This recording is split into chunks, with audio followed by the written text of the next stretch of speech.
There are many stories, just as there are many people in life. Every person can be the main character in their own story. I wonder what kind of experiences or stories people have in their own lives.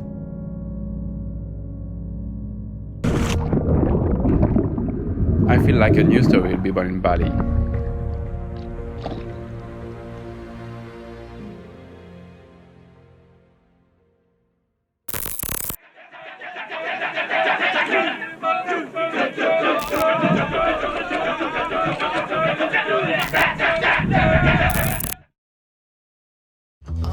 I see a day to see a job is what it made to me. Shit be freaking bravery. See it's mine is slavery. 9 to 5, grind and strive. Fucking nigga pay me less. It pay my bills at minimal, but see it pay me stress. Doing this, doing that, and turn around and scold you true. How I did it wrong when I just did it like you told me to.